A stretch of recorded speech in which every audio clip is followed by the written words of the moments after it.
What's up, guys? Welcome to WaiGuo Friends English, and thank you so much for so many of you just being new to us and come alongside us as you learn your English. That is awesome. So we've been really excited to see all you new subscribers come in. A question we often hear as English teachers is, how do I confess that I made a mistake, and how do I apologize for something? Yeah, culturally speaking, when you are learning another language, when you are living in a new area, you are going to make many mistakes.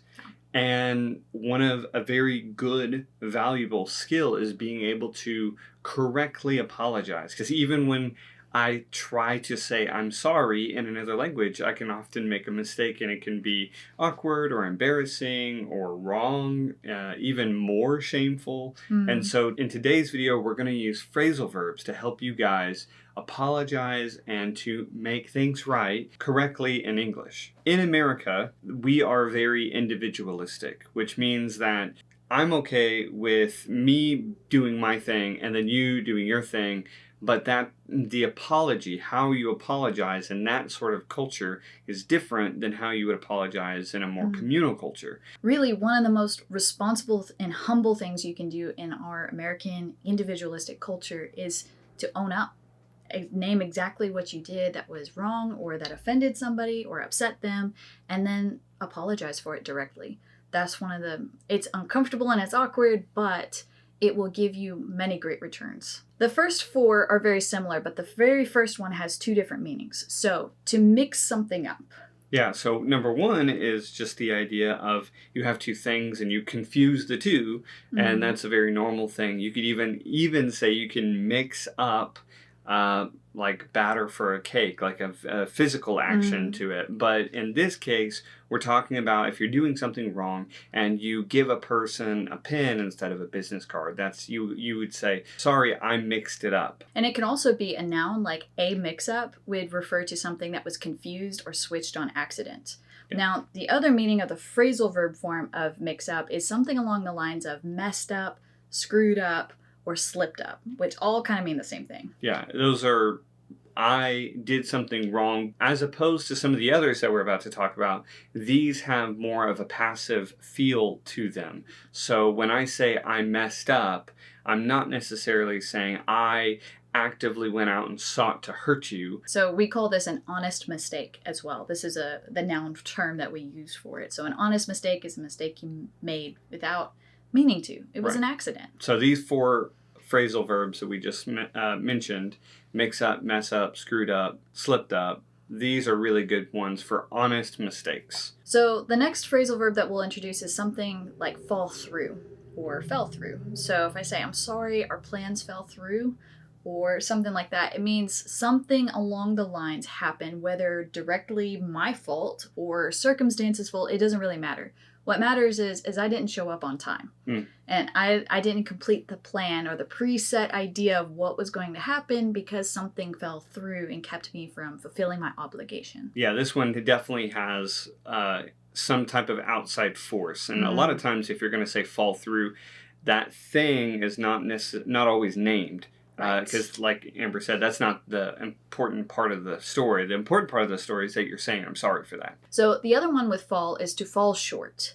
Now, falling short means there was a standard, there was an expectation, something you were supposed to meet, and you fell right short of it. Yeah. You didn't get all the way. Yeah, you actually did do something. So some of these others, maybe you didn't do anything at all. Like if I was asked to cut the grass and I didn't cut the grass at all, I wouldn't necessarily say fall short because I didn't do it. It was I'm at 0%, not 80% when I should be 100%. And so fall short would be a really good way to say that I almost got it, but not quite. Not quite. And again, along with this idea is to come up short. It's got the same idea of fall short, but to come up short is from the perspective of the finish line. So they can just say, hey, you came up short. A lot of times there's already people, like what you're saying is there's people on the other side of the line and they're kind of looking at you and say, you didn't make it to here. Right. So. But I can also say of myself, I came up short. Yeah. So there's different perspectives you can use from this, but this one might be most helpful to think of from the finish line. The next one is let down. To let down, it means that you have a person or you have a thing, an expectation, a goal, and you want to do the goal. And to let somebody down or let something down means that you got short of that expectation. And so you are actually saying, I'm very sorry to you, the person, not necessarily the action, but the person that it's more directed to. So like, I let down my mom when I didn't take out the garbage, something like that. Yeah, you just disappointed them somehow. Right. So another thing that you can say is that I was wrong for doing something, or I was wrong about something. But there is a difference between these two. Yeah, these two phrasal verbs get more into the more serious things. To say I am wrong for doing this, you're naming it, you're being very specific, and you're taking on that responsibility. So there's no hiding at this one. No, you're saying I am wrong for not taking out the trash, or I was wrong for hitting you. Yeah. And so you're being very specific, and that gives them a lot of weight and a lot of power. It also gives them a little bit more formality, where you'd say this to maybe like a boss, like I was wrong for doing this, or a coworker or something like that. Right. But you can also do it to your friends, and it shows the gravity of the situation. One thing I was just thinking is it seems like wrong for has something to do with what you said or did, whereas wrong about is I was wrong about an idea or a concept or something. I wouldn't say I was wrong about lying to you.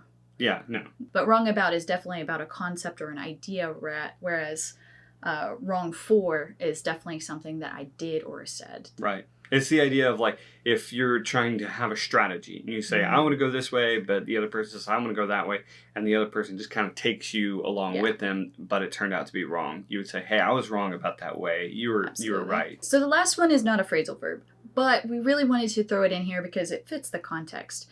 One thing that you can say is that was really rude of me. I'm sorry. So if you end up saying something uncomfortable, or you see in their face or body language you kind of offended them or upset them or made them sad or made them angry, you can own up to it directly and say, I'm so sorry. That was really rude of me. So the next series that we're going to talk about is apologies. So how do I actually apologize if I'm going to go all the way and actually apologize, not just say the things that I messed up, but how do I actually say I'm sorry for this? Yeah, so sorry for is one of them. Sorry about. What's the difference between sorry for and sorry about? Well, it's kind of the same as wrong for and wrong about. Just like I'm sorry for my direct actions or my direct words, or I'm sorry about a situation that you can't really control or something.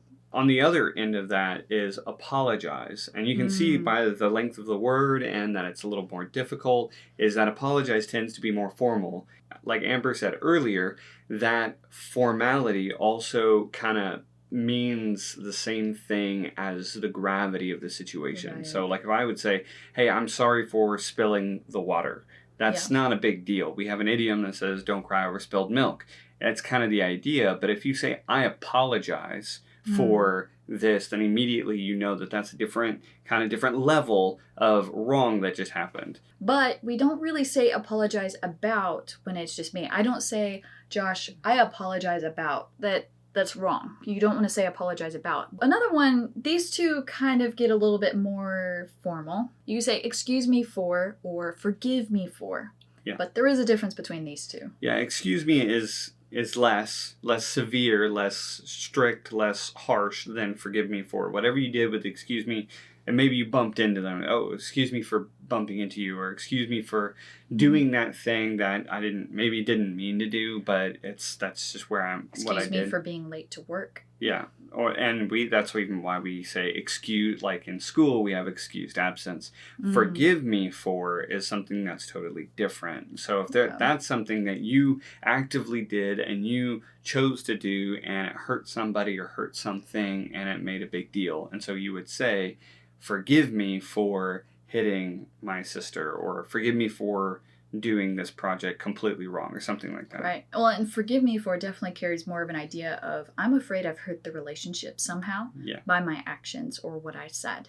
So forgive me for is you're asking that person to restore that relationship. Okay, the next one is a little bit more like slang. Some people will say fess up, meaning confess, but you will never ever say confess up. Yeah. So confess is to say what you did wrong, what we've been talking about this whole time. But in America, we would say fess up. Like I would look at my son and say, hey, what did you do wrong? And if he doesn't tell me what he does wrong, I might say fess up. It's time for you to fess up. Yeah. So it's time for you to tell me what you did wrong. So hopefully we can make it right somehow. Right. But the first step is for you to actually talk to me.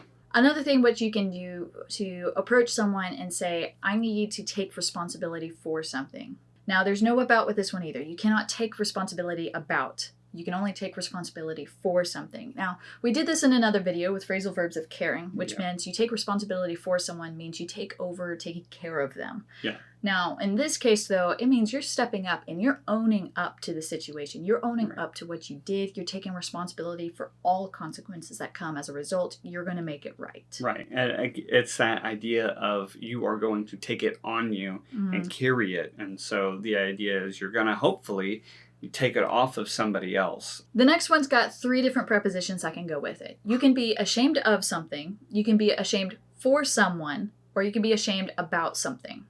Let's start with ashamed of. So to be ashamed of something means something that you possess. Of is a preposition of possession, usually. And so to be ashamed of something means you're ashamed of something about you or something that you have or something that's directly related to you. Yeah. For example, you can be ashamed of a bad habit you have that you don't really think about, like picking your nose in public or something silly. But you can be ashamed of that. But to be ashamed for something, for someone, is usually what it is, right? I'm ashamed for you. I'm ashamed for a country, or I'm ashamed for something. Like something that you identify with and you're connected to, but it's not like directly yours. Or like if my son, he's very rambunctious sometimes. And so if we're in public and he does something very loud and obnoxious, I might be ashamed for him because he's very loud and obnoxious. I love him. And he feels no shame. Yeah, I love him. But other people around may not understand exactly what's going on. So I'm going to put my head down like, ooh, man. But it's not like he's ashamed of our son. Right. Like he's not ashamed of our son. He's ashamed for him. Like he feels the shame that James may or may not feel at the moment. Right. To be ashamed about. Now, this is, again, more of a situation thing. I'm ashamed about something, and you might just name like a situation or something that's happened, or I'm ashamed about my past is something I hear often said. The last one is my apologies for, which is very formal. You might find that in an email or some sort of very formal public response to something. So like you would say, like, my apologies for the disaster that happened. My apologies for the raccoons that broke into the kitchen last night. Somebody might say to a restaurant for some reason. I don't know. Yeah. It's something that you say very formally. It's very rigid and it's kind of cold. It shows that you don't have like a personal relationship with that group. Very distant. It's the same thing when you say many apologies. It's very flattering and very not personal. So the next section is about steadying things. How can you describe making things right after you've messed up? What can you say? Yeah, because we do mess up. And so we apologize, sure, but then what? We can't just say, I'm sorry, and then move on, but we try to make things right. So the first one which is make right. Make right. So make right means I want to take something that's broken and I want to put it back together. And so if it's an actual cup, to make it right would be to physically get it put back together. But it also can happen in relationships. It can happen in tasks that maybe had needed to get done that wasn't getting done. So to make it right means to do it. To set right is the same. You can set it right or you can set right. It's the exact same idea. Yeah. The next one is to shore up. Now, this one is interesting because I hear it a lot. It can mean something physically, like you're making more steady. So if this chair is like really wobbly, then we can just shore it up by putting extra screws in or fixing the chair, right? Yeah. But you can do the same thing with a relationship. You can do the same thing with a situation that just kind of blew up everywhere because of a mistake. You can do the same thing with like physical things that broke. You can shore them up by setting things right. Yeah. It doesn't really mean like you glue the broken vase together. I wouldn't use that. But it could mean like I broke the TV stand and so it's like slanted this way, so I need to shore it up to make things right. Right. And also, it also has the idea of additional support that kind of goes with it. Like make right or to set it right means that I'm just going to take the pieces and I'm just going to put it together. But shore up could have the idea that you're going to add additional supports, whatever that is. Nothing's broken yet, but you're going to support it extra. So it's got, this one's more complicated, has many meanings. Yeah. But I've heard it very often to shore up something after making a mistake right and things are still a little off, you can shore it up. Yeah. So another one that's the same as the first two meanings is to make it up. You can make up something or make it up. Yeah. Same meaning. You can also have a more formal way to make things right. You can make amends for. This one's definitely colder, more separated. Yeah. I need to make amends.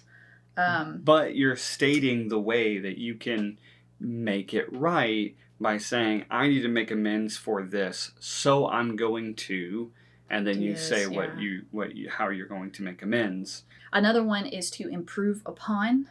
So to improve upon something is you can improve upon the situation. So if you made an honest mistake and it was completely by accident, you can improve upon the situation by rectifying the situation. You can make things better. But again, this is going to be more formal. I wouldn't say improve upon unless I'm talking about physical items that I'm building upon or whatever. Yeah. Or like maybe in like a formal email, you might find that. But in everyday wording. In everyday English, you're not really going to come across it. Yeah. But you still need to be able to understand it so that if you do come across it, you understand that what is being talked about is a more formal or severe context. So another thing that you can do is to own up to something, which is much more laid back way to say to make amends for. Right. So to own up to something is to take responsibility for something that you're stepping up, and not just own up to it, but it implies that you're going to do something to make it right. Yeah. Yeah, owning up, it kind of has the idea of take responsibility for, but meaning that something went wrong and then you are going to maybe go from that conversation to go do that thing and make it right by owning up to it and, like, for example, taking on the consequences. Yeah, taking on the consequences. Another one is to tie up loose ends. This one I've heard formally, but I've also heard it informally. Yeah. It seems to be both pretty easily. Yeah, and also it carries two different kind of meanings. One is to say, hey, something happened in the meeting and it wasn't really good. I saw that there was an argument, so let's tie up some loose ends. Let's have another conversation to hopefully fix whatever that happened. Or perhaps there's a lot of confusion going on, right? Like, if there's a lot of confusion happening, maybe tying up some loose ends will help connect the dots and help people be like, oh, that's how you arrived at this idea. Right. And that's kind of goes along with the second meaning of it, which is just a more idiomatic phrase for just the things that happen in, like, let's say a movie, and you're trying to figure out how can all of these ends be tied together so there's no just things laying around, like you're wondering, like, what happened to that guy that said that he left and he was going to come back, he never came back. Right, like after the climax, after the big battle, okay, how does the story end? That's tying up loose ends. Right. Another one that we're going to talk about here is going to be tend to. It's pretty hard. It's kind of motherly. Yeah. It's kind of nurturing, like, in that you're going to tend to the wounds, basically. We would never say this, but it's like tending to the emotional wounds of the mistake you made that afflicted them. Right. Okay, so you're going to tend to someone, or you're going to tend to something that you did. If I'm using it in this context of, I need to make my mistake right, I need to make amends, then I might say, I need to tend to this. Yeah. And what I mean is I need to tend to the relationship, I need to tend to tying up loose ends, whatever it takes to make it right. But it definitely carries, we would never say that I'm going to tend to these emotional wounds. Yeah.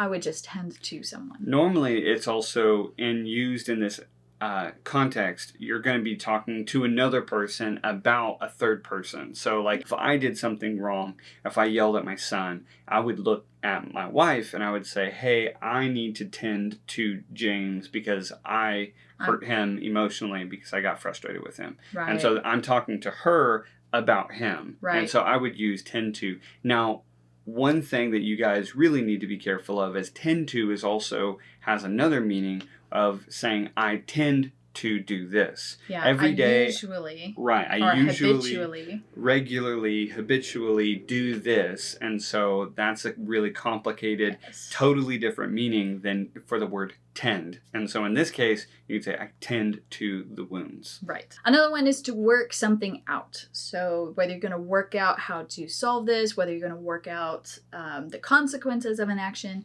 If I do a fender bender in town, or I accidentally run into somebody and just dent their car, and it's not serious, it's just I accidentally like bumped into their car, there's a scratch, then we're going to work something out. We're going to work it out to where I pay them, they pay me, we go through insurance. We don't know. Whatever it is, depends on how bad it is, I suppose. Yeah. But we're going to work something out. We're going to work together to solve the problem. And more personal to both of us, we both have brothers. And when we were children, and even as adults sometimes, we have a conflict. We fight, we argue, whatever.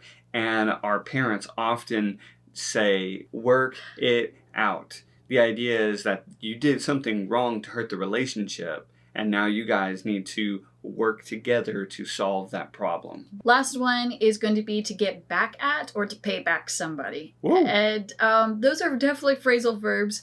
This is if you're not going to make things right, but instead you're going to make it right in your mind by making things fair. So if someone was unfair to you, maybe you give an eye for an eye, tooth for a tooth. You do something wrong to them or unfair to them to make it right. Right. This is called payback or getting them back. Siblings do this all the time. So to wrap this up, we are going to talk about what you should not say. We've got 4 phrases you should stop saying. Right. Number 1 is pardon me for bumping into you. Pardon me, sir. A lot of these are very formal, so formal that we just do not use them very much anymore. If you say that in America, your friends are going to make fun of you. Yeah. What are you talking about? Why are you saying pardon me for? That doesn't make any sense. It's also the same with I beg your pardon. This is an old term. 100 years ago it was more common, but we don't really use it anymore. No. The next one is to say, I want to give my condolences for. This is what we use at funerals. Yeah. We don't. This is the problem with a lot of these phrasal verbs. Is that if you look it up in a dictionary, you might come up with a different definition. Yeah. But the context that we would only use this for is formal funerals. For situations where you are not like a family member or a good friend of the person who just had a loss. Yeah. Right? So I would say, I want to give my condolences for something to somebody I barely know. Maybe they're acquaintances, maybe. Yeah. Maybe I'd write that in an email to just check up on them. My employee, maybe. Yeah. Yeah, I'm not going to say it to my friend. Absolutely. That would be one of the worst things I could do, probably. Yes. And the same thing goes to the last one, which is my apologies for... That's very formal. Yeah. That might be more common than the last one, but it's still going to be more of an email phrasal verb than an actual phrasal verb that you would use in your daily life. Right. This would be something an employee or a boss could say to each other by email in business. Yeah. Like, my apologies for showing up late. My apologies for not getting these slides to you in time. Here they are. Things like that. But it's a formal phrase that you do not use. Right. Friend to friend. There it is, guys. On Friday, we are going to turn out a conversation where we actually apologize to one another for things we may or may not have done. Ooh. So stay tuned for that and keep an ear out for ways that you hear this stuff going around. Yeah. Because stuff happens all the time and we make mistakes all the time. So try to find these phrasal verbs in the context around you and try to use them as you maybe make some of those cultural mistakes just that happen with living in another country or even in your own country. Think about how you can use these throughout the week. Absolutely. All right, guys. We'll catch you on the next one. Bye.